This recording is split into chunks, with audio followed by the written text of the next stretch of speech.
ఏ వ్యక్తితోటి గతిలో కేవలం నేను బతికింది నా పిల్లల కోసమే బతికి.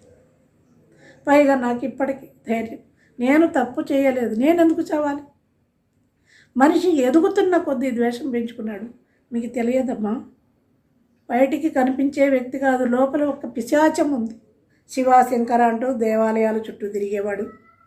ఇవన్నీ కూడా ఊళ్ళో అందరికీ అతనంటే గౌరవం, నాకు కూడా చాలా గౌరవం.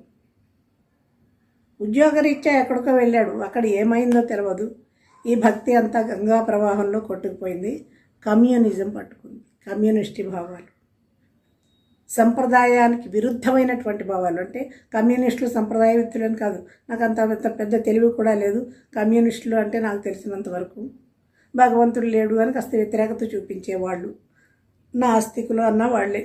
అందుకని నేను వాళ్ళు ఎవరిని విమర్శించట్లేదు, అంత జ్ఞానం నాకు లేదు. కానీ ఈ మనిషిలో భక్తి రసించిపోయింది. వ్యతిరేకమైనటువంటి, విప్లవమైనటువంటి, విపరీతమైనటువంటి ఆలోచనలతోటి ఇంటికి వస్తూ ఉండేవాడు. ఈ విపరీతమైన ఆలోచనల్లోంచే అధర్మమైన పనులు, అవినీతి పనులు చాలా చాలా చాలా చాలా చేశాడు. ఇన్ని పురాణాలు చదివిన వాడికి ధర్మం తెలియదు, ఎలా ప్రవర్తించాలో తెలియదు. తెలిసే చేశాడా, తెలియక చేశాడా? అసలు దీనికి కారణం ఏమిటో నాకు ఇప్పటికీ కూడా అర్థమే కావట్లేదు. పద్యాలు రాసే దురలవాటు నాకు ఉంది, కానీ అసలు ఎందుకు వచ్చింది ఇటువంటిది అనేటువంటిది కూడా నాకు అసలు అర్థం కాని విషయం. ఈ మనిషిలో ఇంత మార్పు ఎందుకు వచ్చింది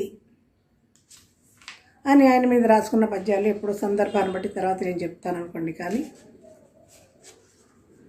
అప్పటి నుంచి స్త్రీల పట్ల గౌరవం. మీటింగ్ ఎవరిది? చిరంజీవి గారిది. దాంట్లో కూడా రెచ్చిపోయాడు. ఏమనుకుంటున్నాడు అసలు? అసలు ఇందుగలడందు లేడని సందేహం అవ్వలేదు. ఈ టాపిక్ ఆ టాపిక్ అని లేదు, అందరిని విమర్శిస్తాడు. హిందూ మతాన్నే విమర్శిస్తాడు. హిందువై పుట్టి బ్రాహ్మడై పుట్టి ఆవికి పూజ ఎందుకంటాడా? వాస్తు శాస్త్రజ్ఞులను విమర్శిస్తాడా? స్వామీజీలను విమర్శిస్తాడా? దేవాలయంలో ఆ పంతులకి, ఆయనకి ఎవరు పూజారికి డబ్బులు వేయొద్దంటాడు. తిరుపతి వెళ్ళది, గుండెందుకు చేయించుకుంటున్నామంటున్నాడు. మన హిందూ మతాన్ని మనమే ఆ స్థాయికి లేపు మాట్లాడవలసిన వాళ్ళం. మనలోనే ఇంత దుర్మార్గత్వమా? జ్ఞానం లేనివాడు అపారమైన జ్ఞానం ఉంది. అహంకారం, అహంకారం. ఈ అహంకారం వల్లే మనిషి నశించిపోతాడు. అయితే ఇటువంటి వాళ్ళని చూస్తూ ఈ మాటలు స్త్రీల గురించి మాట్లాడుతుంటే ఒక్క స్త్రీ లేచి ఏం మాట్లాడుతున్నారు గురువు గారు అనగలిగారా? ముసి నవ్వులు కొంగులు అడ్డు పెట్టుకొని చెప్పండి, ఇప్పుడు మాట్లాడండి. సంఘాన్ని సంస్కరించే అంత గొప్ప నాకు లేదు, గొప్పతనం. గ్రంథాలు చదవలేదు, రామాయణం చదువుతా ఉంటే రామాయణం విషవృక్షం ఇచ్చే చదవమన్నాడు, క్యాపిటల్ చదవమన్నాడు. నా స్థాయికి క్యాపిటల్ అర్థమవుతుందండి. రామాయణ విషవృక్షం ఇస్తాడా? సంప్రదాయమైనటువంటి కుటుంబంలో పుట్టి ఈయన కమ్యూనిజం నా మీద రుద్దుతాడండి. హాయిగా ఇంట్లో ఉండి పిల్లా పాపలతోటి సుఖంగా బతకవలసిన నేను మోడులా బతుకుతున్నాను. కొంత సంతోషం, సాయి సేవ చేసుకుంటున్నాను, భగవత్ సేవ. తిరుపతి వెళితే వెంకటేశ్వర స్వామి నేనే అన్నాడు. వెళ్ళాడా మళ్ళీ? నేను ఇప్పటికి సంవత్సరాలు 3 సార్లు 15 మంది టీంకి నాయకురాలని నేను. వాళ్ళని తీసుకువెడుతున్నాను, స్వామి సేవ చేసుకుంటున్నాను. బంధువులు లేరు, పుట్టింటి వాళ్ళు లేరు, ఒక సంప్రదాయమైనటువంటి పూజలు లేవు, పునస్కారాలు లేవు, ఇంట్లో దీపం పెట్టుకునే అవకాశం లేదు. 20 సంవత్సరాలు చిత్రహింసలు పడితే భరించి తప్ప ఒప్ప బయటకు వచ్చేసాను. వచ్చాకని సాయి దయ వల్ల ప్రశాంతంగా ఉన్నాను. ఇప్పుడైనా ఎందుకు వచ్చానంటే ఒక దుష్టుడి చరిత్ర చెప్పాలి, చెప్పకపోతే మీకు తెలియదు. తెల్లనివన్నీ పాలు, నల్లనివన్నీ నీళ్లు కాదు, అవి పాలో నీళ్ళో తెలుసుకోండి. సమాజాన్ని ఉద్ధరించే మాటల వరకు నేను కూడా ఓకే. సంప్రదాయమైనటువంటి పెళ్ళిళ్ళు చేసుకుని భర్తతోటి 100 ఏళ్ళు బతుకుతున్నటువంటి కోట్ల మంది స్త్రీలు ఉన్నారు. ఏ స్త్రీ కూడా బయటికి రావాలనుకోదు, ఎందుకంటే భర్త చెట్టు నీడ లాంటి వాడు. ఆ నీడ కింద సుఖంగా బతకాలనుకుంటుంది స్త్రీ. ఆ చెట్టే ఎండిపోతే ఇంకో చెట్టును వెతుక్కుంటూ పోతుంది. ఏం చేస్తుంది? స్త్రీ జీవితం చాలా విలువైనటువంటి. తండ్రి, భర్త, కొడుకు కాపాడాలి. వాళ్ళ సంరక్షణలో స్త్రీ ఉంటుంది. విద్యావంతులైనటువంటి స్త్రీలు ఉన్నారు. మనకి మనం బతుకుతున్నా కానీ వీళ్ళతో ఉన్నటువంటి ఆ రక్షణ వేరు. అందువల్ల స్త్రీ కుటుంబ వ్యవస్థని దాటి ముందుకి పోదు. ఎందుకంటే ప్రతి స్త్రీకి కొన్ని కోరికలు ఉంటాయి.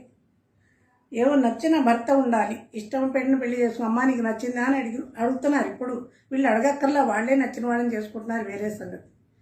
మా కాలంలో అడగడానికి లేదు, మేము ఏం చేస్తే అదే నోరు ముసుగు చేసుకోవాలనేవాడు. అలాగే కట్టుబడి వాడు ఎటువంటి వాడైనా బతికారు. కాలం కొంచెం మార్పు రావడం వల్ల కొంచెం అభిప్రాయాలు వ్యక్తం చేసుకునేటువంటి పరిస్థితులు ఉన్నాయి. కాబట్టి స్త్రీ అనుకుంటుంది మంచి పర్సనాలిటీ ఉన్నటువంటి వాడు, ఒక అందమైనటువంటి వాడు, ఒక భర్త ఉండాలి, ఆయనతో జీవితం ఆనందంగా సాగాలని కోరుకుంటుంది. అంతకంటే ఏమీ అడగదు, కోట్లు అడగదు. కానీ ఆ ప్రేమ దొరకకపోతే స్త్రీ ఏం చేస్తుంది? చిన్న చిన్న సరదాలు, కూర్చుని కాస్త కప్పు కాఫీ ఇద్దరు కలిసి తాగాలంటుంది. నువ్వు తాగాక నేను తాగుతా, నేను తాగాక నువ్వు తాగు అంటే అర్థం ఉందా? పిల్లలతో కలిసి భోజనం చేయాలని ఏనాడు ఆ సరదా తీరదు. బండి మీద వెళ్ళాలని ఉంటుంది. అసలు మనకి బండి నడపటమే రాకపోతే భార్యకి ఆ సరదా లేదు. ఎక్కడికో సినిమాకి వెళ్ళాలని ఉంటుంది, ఒక సరదాగా షాపింగ్కి వెళ్ళాలని ఉంటుంది. లేవు అక్కడ, అటువంటివి ఏమీ లేవు. స్త్రీని ప్రేమగా చూడాలి. ప్రేమ అనేటువంటిది ఇవ్వలేనప్పుడు స్త్రీ ఏం చేస్తుందండి? ఎంత గౌరవించారు? గౌరీ శంకర్లు అన్నారు, లక్ష్మీనారాయణులు అన్నారు, సీతారాములు అన్నారు. దేవతామూర్తులే స్త్రీలకు అంత విలువిస్తే తుచ్చ మానవుడు నమ్మి బతుకుతున్నందుకు ఎంత ప్రేమనివ్వాలి? 10ంటికి తలపోటు వచ్చి ట్యాబ్లెట్ లేదు అంటే ఎందుకు లేదు? నువ్వు ముందు చూసుకోవాలి కదా. లేదు మహానుభావ అంటే బండి ఉంది కదా, నీకు బండి కొనిచ్చింది ఎందుకు? వెళ్ళి తెచ్చుకుంటే 10ంటికి బాలుగుడికి పోయి ట్యాబ్లెట్ తెచ్చుకుంటే ఎవడైనా ఫాలో అవుతుంటే ఫాలో అయితే అనుభవించు. ఈ భర్త ఎందుకండి? వీడు భర్త ఒక బటన్ చాక్ కొనిచ్చి బ్యాగ్లో వేసుకో. ఎందుకు? చీర కొనిస్తాడు, ఎవడైనా నగ కొనిస్తాడు. ఆత్మరక్షణకి నన్ను నేను రక్షించుకుంటా, నువ్వు నన్ను రక్షించుకో. భర్త అంటే భరించువాడు, రక్షించేవాడు. ఎందుకు ఇంకా అలా ఎవడ బతుకులో వాడు బతికేదానికి సంసారం ఎందుకు? ఇటువంటి సంసారంలోని విరక్తి వచ్చేస్తుంది. ఎంతకాలం ఉంటుంది స్త్రీ మాత్రం? ఒక్కొక్కడు పేలిపోతున్నాడు. నాకు తెలిసి కాకినాడలో సంస్కారవంతులైనటువంటి మహానుభావులు అందరికీ చేతులెత్తి నమస్కారం చేస్తున్నారు. మహాపండితులు నాకు తెలుసు, మహానుభావులు నాకు తెలుసు, చదువు సంస్కారం ఉన్నవాళ్ళు నాకు తెలుసు. వాళ్ళకి నేను పడుతున్న జీవితం కూడా తెలుసు. ఒక్క మాట మాట్లాడట్లేదండి. కాకినాడే కాదు, ఆంధ్ర తెలంగాణ దేశంలో ఉండేటువంటి పెద్ద మనుషులు నాకు చాలామంది తెలుసు, వాళ్ళకి నేను కూడా తెలుసు. కానీ ఇన్ని గొడవలు అవుతున్నా వాళ్ళు ఒక్క మాట మాట్లాడట్లేదు. అది వాళ్ళ సంస్కారం. ఇప్పుడు కొన్ని పిచ్చి డాష్లు ఉన్నాయి చూశారు. వాడి సంసారం వాడి పెళ్ళాన్ని చూసుకోవడం మానేసి నువ్వు ఇలా కదా అలా కదా వెళ్ళిపోయావు కదా అంటే, పోతానయ్యా, నా జీవితం నా ఇష్టం, నువ్వెవడివి? భయపడడానికి ఏమి లేదు. ఇక్కడ ప్రేమ లేదు. నన్ను కొంచెం పెద్ద ప్రేమగా చూడు అని అన్నాను అనుకో, ఇంటికి రాగానే మీటింగ్లు అయిపోయి ఇంటికి రాగానే నిన్నెవడు ప్రేమిస్తాడే పెంటమహం అంటాడు. ఇలాంటి పదాలు నేను అనుకోడు, కానీ ఉన్నది ఉన్నట్టు చెప్పాలి కదండి. పెంటమోహన్ నాదేనా? ఆ సంగతి మీకు తెలుసు, నాకు తెలుసు. కొంచెం ప్రేమ చూపించు అని అడిగాం. నగలు అడిగామో, పట్టు చీరలు అడిగాము. ఆ మాత్రం ప్రేమ చూపించలే. ఎందుకో తెలుసా? ఎక్కువ ప్రేమగా ఉంటే పక్కన కూర్చుంటుంది, మీద చేయేస్తుంది. అది భయం. మన సమర్థత మీద అంత భయం. సమర్థత ఉన్నవాడు చాలా ప్రేమగానే ఉంటాడు.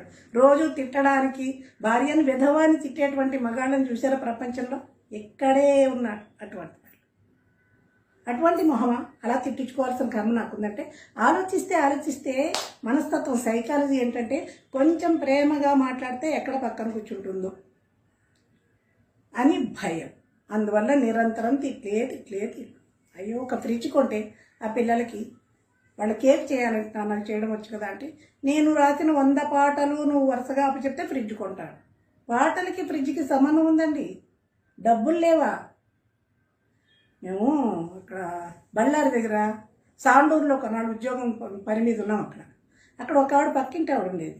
ఆవిడ అప్పుడొచ్చి వస్తూ మాట్లాడుతుంది. ఉంటే ఏంటండి విశేషాలు, చక్కగా హ్యాపీగా మీ ఆయన మీ దగ్గరే ఉన్నారు కదా అంటే, చస్తున్నానండి బాబు, ఆ మొహం చూసి విసుగొచ్చేస్తుంది అనేది. ఎందుకంటే వాళ్ళ ఆయన ఉద్యోగం ఆ ముందు బాల్కనీలో కూర్చుని ఇలా వెళ్ళే లారీలని అలా వచ్చే లారీలని లెక్కబెట్టి ఎన్ని లారీలో సాయంత్రానికి ఆఫీసులో ఇన్ఫర్మేషన్ ఇవ్వాలి. ఈయన కాఫీ, టిఫిన్, భోజనాలు అన్నీ బాల్కనీలోనే. పొద్దున పోయి ఆఫీసుకి సాయంత్రం వచ్చేటువంటి భర్త ఉంటే కాస్త ఎంజాయ్మెంట్ ఉంటుంది మేడం. 24 hours నా ముందే కూర్చుంటున్నాడు.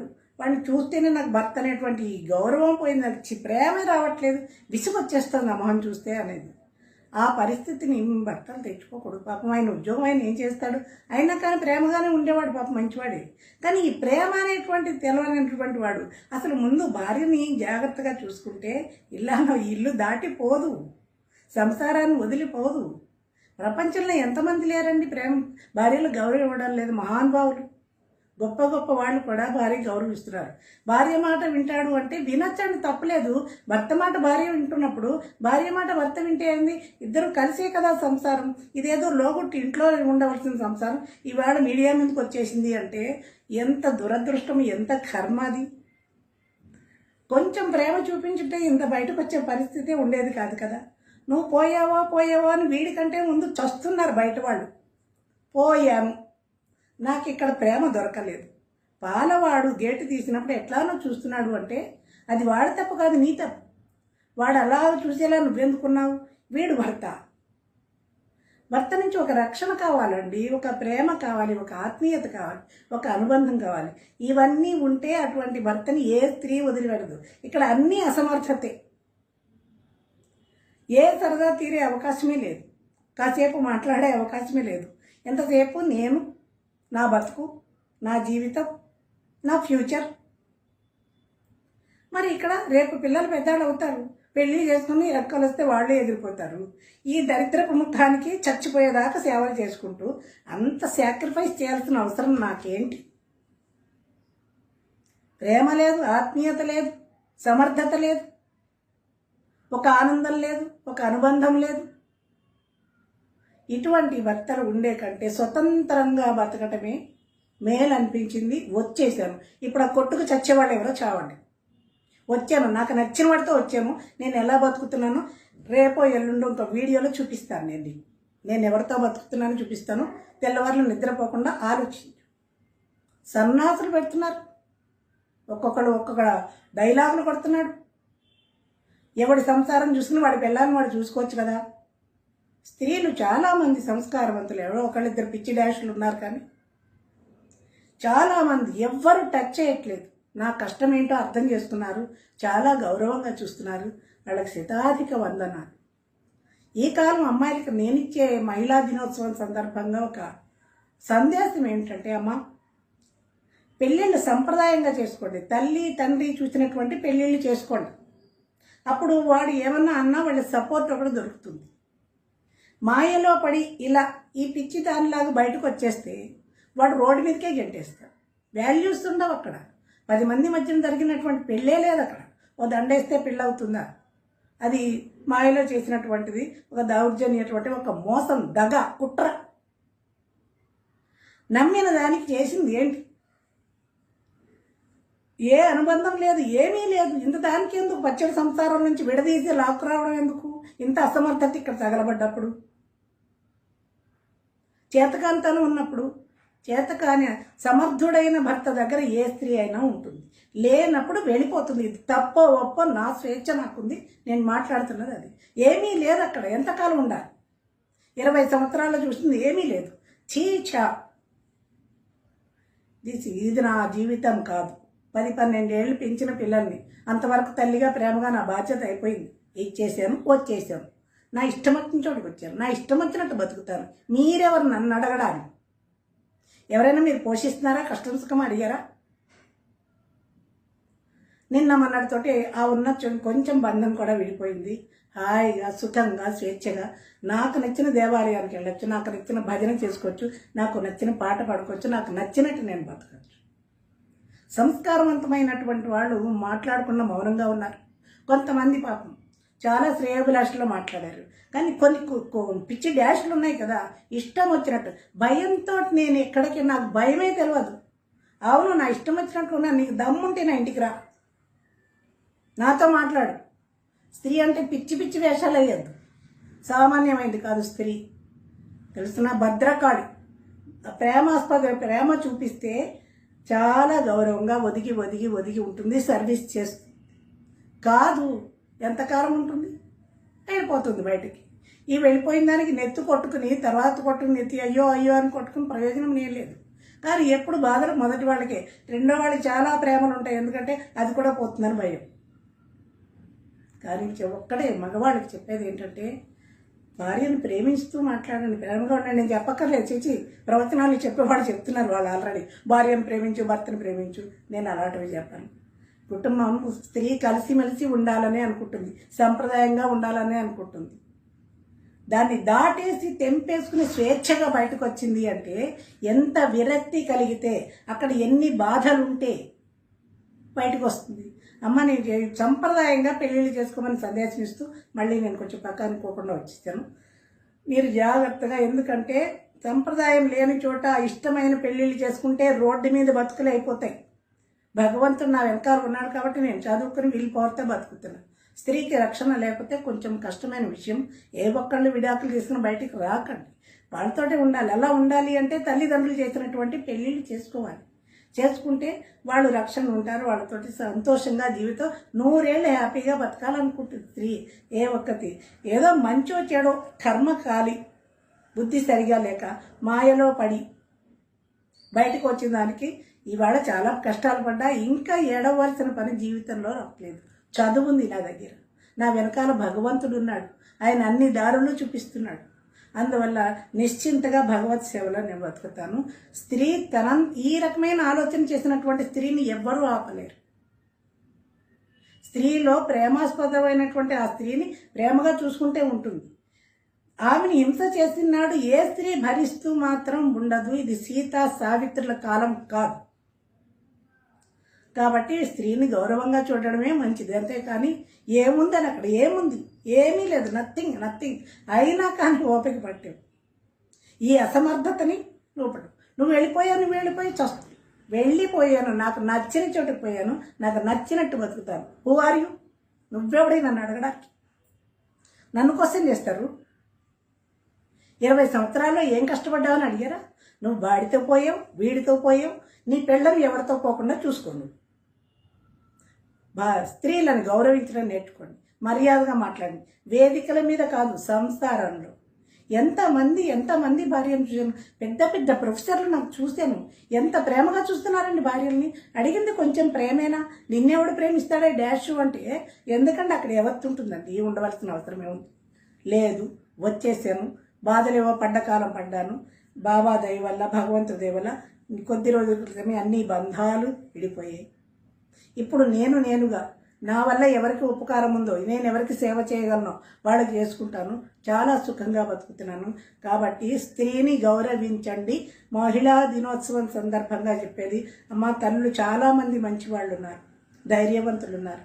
మీ అందరికీ కూడా నా హృదయపూర్వకమైనటువంటి అభినందనలు. మీ అందరికీ కూడా 10 కాలాలు చెట్టు నీడ కిందే బతకండి. ఎండిపోయిన చెట్టు కింద నాలో పరుగులు పెట్టక్కర్లేదు. అందువల్ల నా నీడని నేను వెతుక్కుంటున్నాను. ఈ వాగే సన్నాసులు నోరు మూసుకుంటే బాగుంటుంది. ఇంతకంటే కఠినంగా అయిపోతుంది నా పరిస్థితి. ఇంకా నేను దేనికి ఆలోచించవలసిన అవసరం లేదు. కానీ మర్యాదస్తులైనటువంటి పురుషులందరికీ కూడా ధన్యవాదాలు. ఎంత ప్రేమగా చూస్తున్న స్త్రీలను, భార్యల్ని చూశాను, కళ్ళారా చూశాను నేను. వాళ్ళ ఆ స్త్రీలు ఎంత అదృష్టవంతులు. ఈ అసమర్థమైనటువంటి ఈ సన్నాసుల దగ్గర ఉండలేక బయటకు వచ్చేస్తారు అన్నమాట. అది అసమర్థత. అంతేకా వాళ్ళు ఒళ్ళు కొవ్వి కాదు, ఒళ్ళు కొవ్వి. పిల్లలున్న స్త్రీ బయటికి రాదు. స్త్రీకి గౌరవం తెలుసు. ఆ గౌరవాన్ని నిలబెట్టుకోవటం పురుషుడికి తెలియదు. అందరికీ నమస్కారం. మీ కామేశ్వరి. అందరికీ నమస్కారం. నేను మీ కామేశ్వరిని. చాలా కాలం తర్వాత చేస్తున్న వీడియో ఇది. ఆ వీడియో ఎందుకు డిలీట్ అయింది, ఇంత లాంగ్ నేను ఎందుకు తీసుకోవాల్సి వచ్చింది అనేటువంటిది నేను ఈ వీడియో చివరిలో చెప్తాను. దానికంటే ముందు నేను మొన్ననే చాగంటి వారి ఒక ప్రవచనం విన్నాను. దాంట్లో కొడుకుల గురించి ఆయన చాలా చక్కగా చెప్పారు. సేవకులైనటువంటి కొడుకులు, రుణానుబంధంతో ఉన్నటువంటి కొడుకులు అని చెప్తూ నిజ కొడుకులు అంటూ లాస్ట్లో చెప్పారు. అంటే ఆ కొడుకు ఎటువంటి వాడు అంటే తండ్రికి పేరు ప్రతిష్టలు తీసుకొచ్చేవాడు, తండ్రి అడుగుజాడలలో నడిచేటువంటి వాడు, తండ్రికి పూర్తిగా ఆయన కుమారులా వ్యవహరించి ఆయన కీర్తి ప్రతిష్టల కోసం ఆయన కోసమే పరితపిస్తూ ఆయన్ని పరువు ప్రతిష్టలతో నిలబెట్టేటువంటి వాడు కొడుకు అంటే. నిజమే, చాలా చక్కగా చెప్పాక నాకు అనిపించింది. దూర్చటి చెప్పాడు, కొడుకుల్ పుట్టరటంచునేత్తుర వివేకుల్ జీవన భ్రాంతులై, కొడుకుల్ పుట్టరే కౌరవేంద్రునకు అనేకుల్ వారిచే ఏగతుల్ వడసెన్, పుత్రులు లేని ఆసుకునకున్ వాటిల్లనే దుర్గతుల్, చెడునే మోక్షపదంబు అపుత్రకునకున్ శ్రీకాళహస్తీశ్వర అంటూ కాళహస్తీశ్వర శతకం రాసినటువంటి దూర్జటి. 100 మంది కొడుకులు పుట్టి ఆయన ధృతరాష్ట్రుడు ఏం చేయగలుగున్నాడు? కాబట్టి పున్నామనరక నుంచి తప్పించేవాడు కొడుకు అన్నారు. కానీ కొడుకులు లేకపోయినా ఇవాళ ఉన్నవాళ్ళంతా ఫారెన్ పెడితే మా కాలనీ మొత్తం అంతా ఓల్డ్ ఏజ్లో ఉన్నటువంటి పేరెంట్స్. కొడుకులు ఉన్నా వాడు అడ్డాలు నాడే బిడ్డలు కానీ గడ్డాలు వచ్చే కానీ ఒక సామెత. ఎదిగినటువంటి కొడుకులు వాళ్ళ జీవితం వాళ్ళు చూసుకెళ్తున్నారు. ఇది కలియుగంలో ఉన్నటువంటిది. అయితే తండ్రిని అనుసరిస్తున్నటువంటి కొడుకులు కూడా ఉన్నారు. ఎందుకంటే అక్కడ తల్లి అక్కర్లేదు. నవమాసాలు మోసి కనినటువంటి తల్లి అక్కర్లేదు. తల్లి పాత్ర అసలు లేదు అక్కడ. తండ్రి అంతే, తండ్రి వరకే. తల్లి దుష్టురాలైనా దుర్మార్గురాలైనా తల్లే. కాబట్టి అమ్మ మీద కంప్లైంట్ ఇవ్వరా అని అన్నప్పుడు నాన్నగారు, అమ్మ నాకు జన్మనిచ్చింది, 10 సంవత్సరాలు కళ్ళల్లో పెట్టుకుని ప్రేమగా పెంచింది. తర్వాత ఆమె బుద్ధే బాగలేదో, నా యోగమే బాగలేదో, ఆమె యోగమే బాగలేదో విడిపోయాం. అటువంటి తల్లి మీద నేను కంప్లైంట్ ఇవ్వలేనండి. కాకపోతే వెళ్ళి ఆమెను సముదాయించి, వద్దమ్మా ఎందుకు వచ్చింది ఈ గొడవలు అని నేను ఆమెని మామూలు దారిలోకి నేను తీసుకొస్తానండి అని విజ్ఞుడైన కొడుకు అనాలి. లేదక్కడ. నేను వీడియో చేయకపోవటానికి కారణాలు ఏంటంటే, ఒక వీడియోని భరించలేనటువంటి భయంతో నా మీద నన్ను 24 గంటలు పోలీస్ స్టేషన్లో పెట్టారు. క్రిమినల్ కేసు నా మీద. 20 సంవత్సరాలు బాధలు మనిషితో పడ్డాను, 20 సంవత్సరాలు ఒంటరిగా పడ్డాను. నా బాధనేదో నేను పంచుకున్నానంతే. ఏమన్నా ఆస్తి కావాలన్నానా, గౌరవాలు కావాలన్నానా, పిల్లలు గుర్తుకొచ్చారు, పిల్లల్ని దూరం చేసుకున్నానే అనే బాధతోటి నేను ఒక వీడియో చేస్తే లింక్ మొత్తం తీయించేశాను. నా దగ్గర కూడా లేకుండా. అధికారం పరపతి, డబ్బులు అధికారం. భగవంతుడు తలిస్తే రేపటికి చావన్నా వస్తుంది, పక్షవాతం అన్నా వస్తుంది. ఏం చేయగలుగుతాడు? ఈ అధికారం ఈ డబ్బులు ఆపుతాయి అవి? ఒక 65 ఏళ్ళు వచ్చినటువంటి పెద్ద మనిషి లేదు, తల్లిని కూడా లేదు ఆ కొడుక్కి. Criminal case. నేను ఏం చేశానని క్రిమినల్ కేసు. డాష్ గారు ఏమిటి వికారం అన్న జర్నలిస్టుని కానీ, కడిగి పాడేస్తున్న వేరే వాళ్ళని కానీ, భీమవరంలో స్వర్ణకారులను కానీ, మన చిరంజీవి గారి తరఫున మాట్లాడే ఒక్కొక్క వ్యక్తి కూడా మాట్లాడితే ఎవరి మీద నా కేసు పెట్టాడా? లేదు. లోకువా నేను ఆడదే కదా. ఇది ఎన్ని నిజాలు బయట పెట్టేస్తుందో నా జీవితంలో, నా పరువు ఎక్కడ తీసేస్తుందో అని భయంతో 24 అవర్స్ పోలీస్ స్టేషన్లో పెడతారండి. నన్ను క్రిమినల్ కేసు పెడతారు. చాలా మంచి పని చేశారు. దానివల్ల నాకు పోలీస్ స్టేషన్ అంటే భయం పోయి ఎన్నిసార్లైనా పోవచ్చు. ఈసారి పెట్టడమే కాకుండా బెదిరింపు ఏమని, ఇక పైన ఇలాంటి వీడియోలు చేస్తే జైలుకు పంపిస్తాం, లేకపోతే నీ ప్రాణం మీద తీపి ఉంటే ఇటువంటివి చేయకు, బెదిరింపు. నా ప్రాణం 40 సంవత్సరాల క్రితమే పోయింది. శరీరమే ఉంది. ఈ ప్రాణం ఉన్నా లేకపోయినా ఒకటే. ఇంకా వృద్ధాప్యం వచ్చేసి ఓల్డ్ ఏజ్కి హోమ్కి వెళ్ళే కంటే ఇప్పుడు వాళ్ళ చేతుల్లో చావడమే బెటర్. జైలుకి పంపిస్తారు. రామదాసుల అన్నమయ్య కీర్తనలు పాడుకుంటాను అక్కడ. భయం అనేటువంటిది నా జీవితంలో లేదు. అందువల్ల మీకు చెప్పవలసిన ధర్మం నా మీద ఏం జరిగిందో తెలవట్లేదు. ఎందుకు లేదు వీడియో, ఎందుకు లేదు అంటే అతీతమైనటువంటి ఒక భయం ఏ పనైనా చేయిస్తుంది.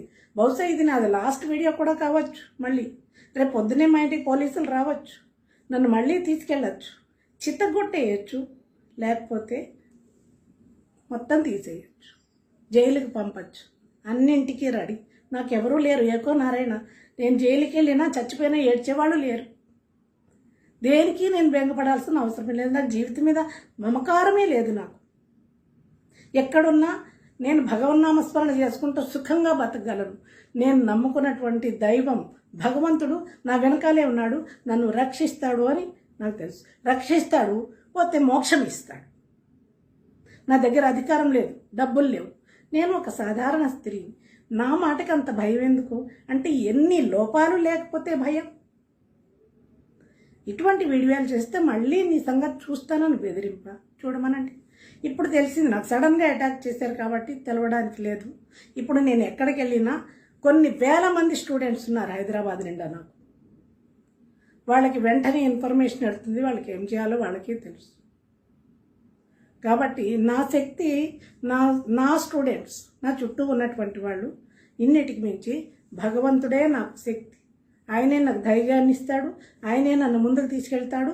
నాకేమన్నా కష్టం వస్తే ఆదుకునేటువంటి వాడు కూడా ఆ పరాత్పరుడు, ఆ భగవంతుడు, ఆ సాయినాథుడు. అదే నమ్మకం నన్ను ముందుకు నడిపిస్తుంది. అందువల్లే నా వీడియోలన్నీ డిలీట్ అయ్యాయి.